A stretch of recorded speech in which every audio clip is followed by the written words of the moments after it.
difícil, de forma dificultada. Temos também as agnosias e as apraxias. A agnosia é uma perda da capacidade de reconhecimento. Então, por exemplo, nós temos a agnosia visual, em que a pessoa não tem defeito na visão. A sua visão está perfeita, mas ela tem um defeito no córtex visual e ela não vai reconhecer, por exemplo, as pessoas que ela está vendo. Ela não vai reconhecer familiares, pode não reconhecer pessoas conhecidas, pessoas que ela conhece já há um bom tempo, né? E temos as apraxias, em que há uma perda da capacidade de realizar atividades conscientes e intencionais. Então temos a apraxia de marcha, a apraxia de escrita, em que a pessoa desaprende a escrever. Um tipo de apraxia de escrita seria a disgrafia, em que a pessoa desaprendeu como escrever. A gente vê isso nos acidentes vasculares cerebrais, ok? Voltando aos distúrbios da fala, eu quero que vocês saibam bem a diferença entre disfasia ou afasia e disartria ou anartria. Nós temos, basicamente, para efeitos didáticos, para efeitos do clínico, nós vamos considerar somente dois tipos de disfasia. Denota uma lesão cortical, ou a afasia de Broca e a afasia de Wernicke, que pega uma região mais posterior do lobo parietal. E aqui nós temos uma parte mais anterior do lobo parietal. Temos uma afasia global, que é quando pega tanto a área de Wernicke quanto a área de Broca. Temos uma afasia de condução, que na prática ela é como se fosse a afasia de Wernicke. Ora, qual a diferença de afasia de Broca e afasia de Wernicke? A afasia de Broca, ela denota uma dificuldade na expressão das palavras. A pessoa sabe o que ela está vendo, ela sabe que, por exemplo, é uma caneta, mas ela não consegue pronunciar a palavra caneta. Ela vai falar caneta, ela fala aquele negócio que a gente usa para escrever. E já a afasia de Wernicke, a pessoa não tem perda da fluência, ela não consegue entender o que você está falando. É como se você fosse para a Coreia e as pessoas falassem com você. Você não está com defeito para falar, só que você não entende nada do que as pessoas estão falando com você. Então, você está com uma afasia de Wernicke funcional. Da mesma forma, você, na hora que for tentar falar coreano, você vai falar aquele coreano bem mal falado. Você vai falar uma palavra, depois vai tentar buscar a palavra seguinte, vai estar entrecortado, você não vai estar fluente em coreano. Então você vai estar com uma afasia de Broca funcional. E a disartria denota uma lesão cerebelar. Então a pessoa tem fluência, ela entende tudo que se fala com ela consegue verbalizar, mas ela fala com problemas na articulação das palavras. Ela significa principalmente uma lesão cerebelar. Ora, nós podemos ter disartria também em lesões de gânglios da base, principalmente cápsula interna, mas a gente vai associar primordialmente disartria com lesão cerebelar. Outra coisa que a gente precisa ver, seguinte, é a marcha. A marcha normal é a marcha atípica, ou seja, ela não é típica de nada, tá? Agora, fora a atípica, temos as marchas patológicas, a marcha espástica. Quando ela pode ser unilateral, ela vai ser ceifante. Quando ela comete os dois membros inferiores, ela vai ser em tesoura.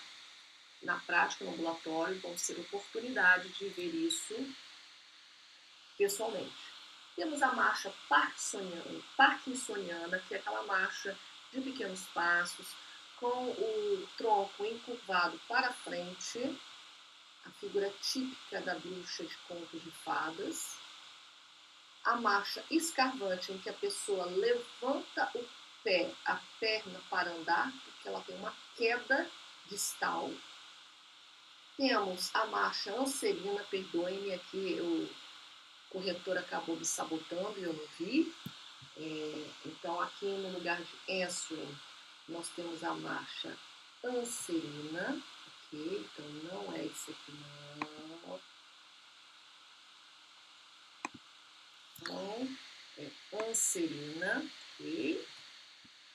E temos a marcha anserina, é a marcha típica da marcha do paciente com problema de músculo, de doença miopática. Ela vai levantar o quadril para andar. Denota uma fraqueza da musculatura proximal, principalmente dos quadríceps. Okay?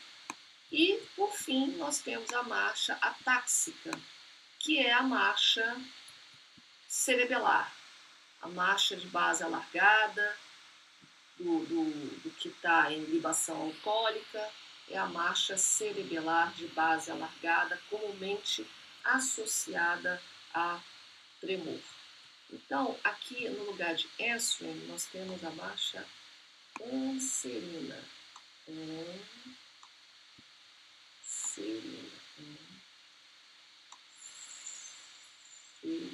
Gente, aqui está realmente complicado. Nos próximos slides isso vai estar corrigido, mas só para vocês verem como é que se escreve anserina. Anserina.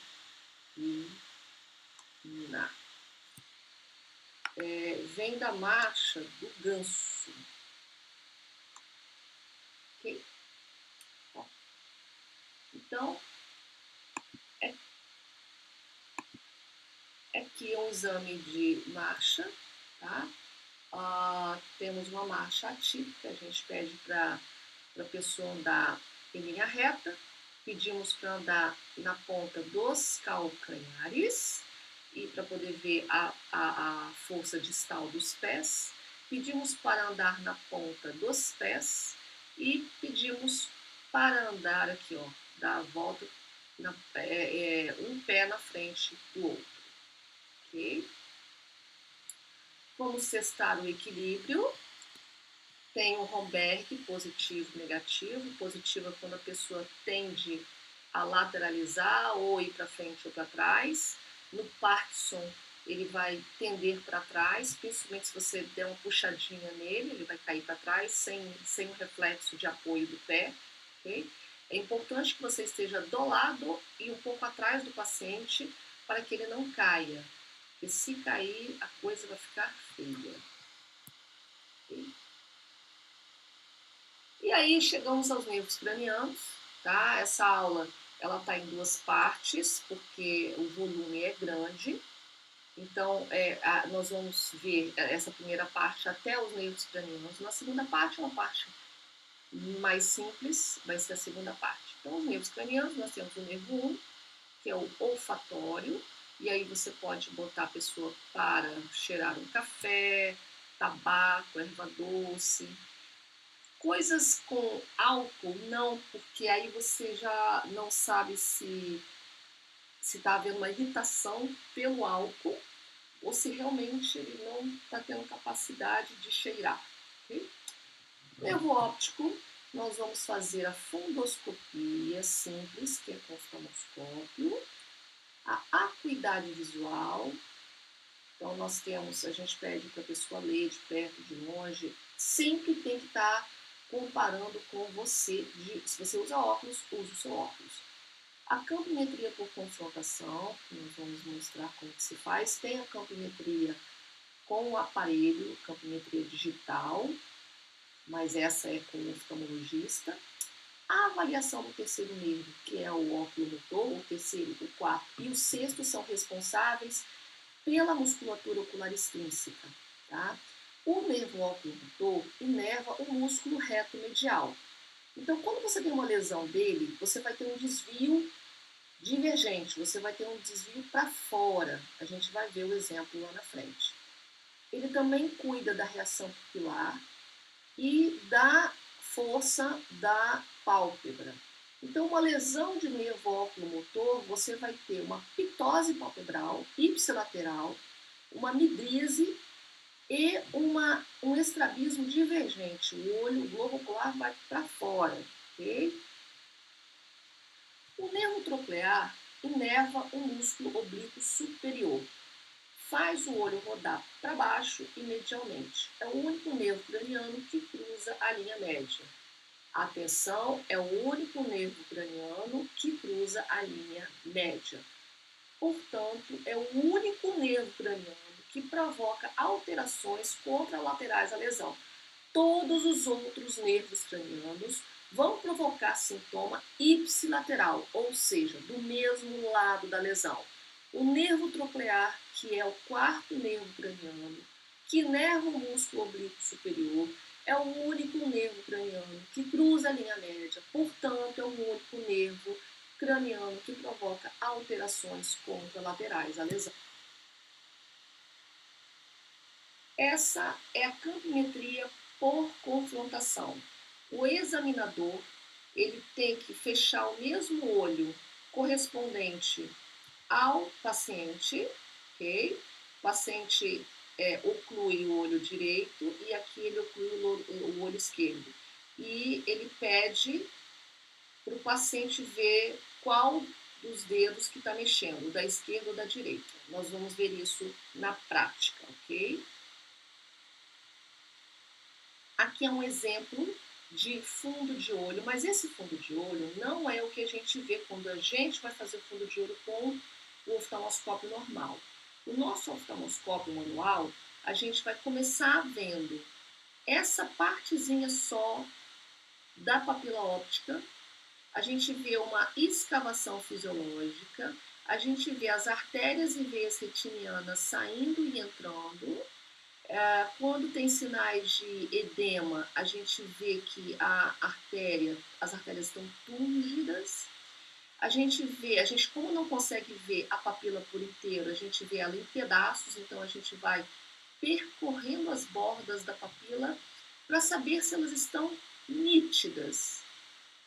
Porque se elas estiverem não nítidas, se estiverem borradas, pode ser um sinal de edema de papila e um sinal de hipertensão intracraniana. Então, aqui a artéria retiniana e aqui a mácula. Okay? Aqui um exemplo de paralisia completa de nervo oculomotor.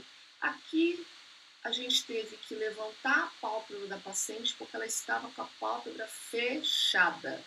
Vocês percebem que o globo ocular está desviado para fora e a gente tem uma midríase. Ó, essa paciente é uma paciente com retrovírus que complicou com neurotoxoplasmose e ela ficou com uma sequela de paralisia completa de terceiro nervo. Aqui é um exemplo de paralisia de nervo troclear. Você vê que o pesquisador pede o paciente olhar para cima e para a direita, tudo bem. Pede para olhar para a esquerda, está mais ou menos, você percebe que tem uma coisa errada. Pede para olhar para a direita na horizontal, pede para olhar para frente, pede para olhar para a esquerda, pede para olhar para baixo e para a direita. Só que na hora que pede para olhar para baixo e para a esquerda, olha só como é que fica. Então, isso significa que ele não consegue olhar para baixo e medial. Tá? Ele não consegue, ele consegue um pouquinho, mas você vê que não consegue olhar como o olho esquerdo, ok? Existe um teste chamado teste de Biochovsky, que eu não vou contar de vocês, porque isso é muito específico, ok? Mas é um teste que a gente pede para o paciente inclinar a cabeça. Ela inclinou a cabeça para a direita, você não percebeu praticamente nada, pouca coisa. Aliás, você percebe que tem uma alteração aqui. Quando você pede para o paciente inclinar a cabeça para a esquerda, você vê que o desvio ele desaparece, praticamente desaparece. Por isso, todo paciente que tem lesão de nervo troclear, para poder corrigir a diplopia, ele inclina a cabeça para o lado contralateral ao olho afetado. Então, o olho afetado é o direito. Então ele inclina a cabeça para a esquerda para poder não olhar, não ficar a visão dupla, ok? E